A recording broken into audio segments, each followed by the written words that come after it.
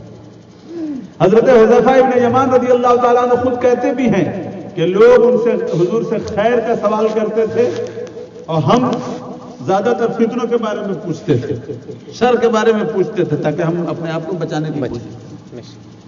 اسی میں حضرت حذیفہ ابن یمان فرماتے ہیں کہ نبی پاک صلی اللہ علیہ وسلم نے ایک مرتبہ فرمایا کہ کچھ لوگ پیدا ہوں گے کہ جن کا ظاہری معاملہ بڑا ٹھیک ٹھاک ہوگا اور قرآن شاندار پڑھیں گے، یہاں تک کہ قرآن پڑھنے کی وجہ سے قرآن کی چادر اوڑھے ہوئے ہوں گے اور اس کا اثر ان کے اوپر نظر آنے لگے گا اور لوگ ان سے امپریس ہونے لگیں گے، متاثر ہونے لگیں گے۔ لیکن پھر کیا کریں گے؟ پھر کہیں گے کہ یہ مسلمانوں پر تلوار اٹھائیں گے، وَيَرْمُوهُمْ بِالشِّرْكِ، اور تلوار چلائیں گے شرک کا الزام لگا کر کے کہ یہ مشرک ہیں اس لیے ان کو ہم ماریں گے۔ اور یہ نجدیوں نے شروع کیا اور آج تک یہ ہو رہا ہے۔ یہ داعش والے، یہ سارے آتنکوادی ٹولے، یہ دوسروں کی پیداوار ہیں، زیادہ تر یہ لوگ مسلمانوں ہی کو مارتے ہیں۔ جن ممالک میں ان کا آتنک مچا ہوا ہے، مسلمان ہی اس کے زیادہ شکار ہو رہے ہیں۔ تو یہ شرک کا الزام لگا کر کے تلوار چلائیں گے۔ تو حضرت حذیفہ ابن یمان فرماتے ہیں کہ حضور سے پوچھا گیا کہ حضور، شرک و کفر کا الزام تو ایسا ہے کہ جیسا کہ حضور نے فرمایا کہ کوئی کسی کو کافر کہا تو اگر وہ کافر ہے تو وہ کافر ہے جی، اور نہیں ہے جھوٹ موٹ کے کہا تو پھر وہ کفر ادھر لوٹ جائے گا۔ تو پوچھا کہ یا رسول اللہ، وہ جو شرک کا الزام لگائیں گے تو ان کا الزام صحیح ہوگا یا یہ خود مشرک ہوں گے؟ من اولا بالشرک، اس طرح کے الفاظ ہیں کہ شرک کدھر ہوگا. جو الزام لگا رہے ہیں ان کا الزام صحیح ہوگا یا خود یہ لوگ شرک میں گرفتار ہوں گے؟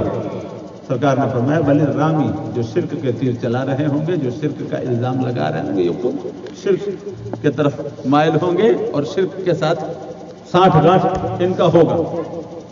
اب آپ دیکھیں، اس کو دیکھنے کے اس حدیث پاک کی روشنی میں آپ پوری تاریخ اٹھا کر کے دیکھیں کہ حجاز مقدس پر جو نجدیوں کا تسلط ہوا، ان لوگوں نے حجاز مقدس میں مسلمانوں کو قتل کیا سر عام، یہی کہہ کر کے کہ تم شرک کر رہے ہو، تم مشرک ہو. اور آج بھی جہاں ان کا ٹولہ ہے مسلمانوں پر شرک کے الزام لگاتا ہے، بے شک شرک کے الزام لگاتا ہے. جبکہ حقیقت کیا ہے کہ وہ خود اب آپ سوچئے نا، ایک طرف کہتا ہے کہ غیر اللہ سے مدد مانگنا شرک ہے، غیر اللہ سے مدد مانگنا شرک ہے، اور خود جب سعودیہ والوں نے امریکہ سے مدد لی تھی اور چاروں طرف سے تھو تھو ہونے لگی، مسلمانوں نے آواز اٹھائی اور امریکیوں کے ساتھ ان کے برتاؤ پر جب کوشچن کیا تو باقاعدہ ایک صاحب نے قسم کھا کر کے بتایا کہ میں ریڈیو ریاض پر سن کر کے بول رہا ہوں کہ اس کے عالم نے باقاعدہ اس کا بیان کیا کہ الاستعانۃ بغیر المسلمین، کہ غیر مسلموں سے مدد لینے میں کوئی حرج نہیں، غیر مسلموں سے مدد لینا جائز ہے. نادانوں، اللہ والوں سے مدد مانگنا شرک کہہ کر کے اللہ کے دشمنوں سے مدد لینے کو تم جائز کہہ رہے ہو، تو تم سے بڑا پاپی اور کون ہو سکتا ہے؟ بے شک. تو دوسروں پر شرک کا الزام لگایا اور مشرکین سے خود سانٹھ گانٹھ کرتے رہے. جبکہ نبی پاک صلی اللہ تعالی علیہ وسلم ایک جنگ میں تھے اور ایک شخص نے آ کر پیشکش کی کہ ہم آپ کا سپورٹ کرنا چاہتے ہیں، آپ کی مدد کرنا چاہتے ہیں، ہم آپ کے ساتھ چلیں. حضور نے فرمایا تم پہلے مومن بنو، اور اگر مومن نہیں بنتے ہو تو لا نستعین بمشرک، یہ حدیث کے الفاظ ہیں، میں کسی مشرک سے مدد نہیں لوں گا. کیا سمجھ میں آیا کہ مشرک سے نہیں لوں گا، اگر مومن ہو جاؤ گے تو لوں گا. یہ مطلب ہوا لا نستعین بمشرک، میں کسی مشرک سے مدد نہیں لوں گا. اگر تم مومن بن کر کے آتے تو میں تمہیں ایکسپٹ کرتا، لیکن جب ایمان تمہارے دل میں نہیں ہے تو تم میرے اپنے نہیں. تو شرک کا مطلب حقیقت میں کیا ہے اور لوگوں نے کہاں سے کہاں پہنچا دیا. اور یہ آج کی بات نہیں ہے، آج کل کے لوگ تو بہت بات کے ہیں. ان کے باپ داداؤں نے حضرت علی رضی اللہ تعالیٰ عنہ پر شرک کا فتویٰ لگایا، شرک کا الزام لگایا. حضرت علی رضی اللہ تعالیٰ عنہ، جب حضرت علی رضی اللہ تعالیٰ عنہ اور حضرت امیر معاویہ رضی اللہ تعالیٰ عنہ کے درمیان کچھ باتیں ہوئیں اور بات بڑھی، تو پھر حکم پہ بات آئی تھی کہ آپ اپنی طرف سے ایک آدمی کو پنچ بنائیے، ہم اپنی طرف سے ایک آدمی کو پنچ بناتے ہیں اور وہ دونوں آپس میں بات کریں، جو بات ہو جائے گی آسانی سے سب کچھ حل ہو جائے گا. تو حضرت علی رضی اللہ تعالیٰ عنہ کی طرف سے حضرت ابو موسیٰ اشعری رضی اللہ تعالیٰ عنہ کو پنچ بنایا گیا، حکم بنایا گیا. اور حضرت امیر معاویہ کی طرف سے حضرت عامر ابن عاص کو حکم بنایا گیا، پنچ بنایا گیا. جب حکم بنانے کی بات آئی بس ایک ٹولہ جھنڈا لے کے کھڑا ہو گیا کہ علی بھی مشرک ہو گئے اور امیر معاویہ بھی مشرک ہو گئے. ایک دم پورا ایک دم گینگ بنا کر کے پوری جماعت الگ کر دیا ان لوگوں نے کہ علی بھی مشرک ہو گئے اور امیر معاویہ بھی مشرک ہو گئے. ہوا ہو گیا. یہاں تک کہ حضرت علی رضی اللہ تعالی عنہ نے فیصلہ کیا کہ ہم ان سے جنگ کریں گے. کچھ لوگوں نے کہا کہ ان سے کیسے جنگ کریں گے، یہ تو قرآن ہاتھ میں لے کر کے آ رہے ہیں. حضرت علی نے فرمایا کہ جو قرآن لے کر کے آ رہے ہیں یہ پورا قرآن ہمارے سامنے نازل ہوا ہے، اس سے دھوکہ نہ کھاؤ، اس سے دھوکہ مت کھاؤ. ہاتھ میں کیا ہے یہ مت دیکھو، دل میں کیا ہے یہ دیکھو، زبان پر کیا ہے یہ دیکھو. خیر، جب یہ جنگ کی نوبت آئی تو حضرت عبداللہ ابن عمر رضی اللہ تعالیٰ عنہ نے حضرت علی سے عرض کیا کہ حضور ہم کو تھوڑا ٹائم دیجیے، ہم ان سے بات کرنا چاہتے ہیں۔ ان کو جاتے ہیں، سمجھاتے ہیں، ہو سکتا ہے کچھ لوگ کنفیوژن میں ان لوگوں کے ساتھ ہو گئے ہوں،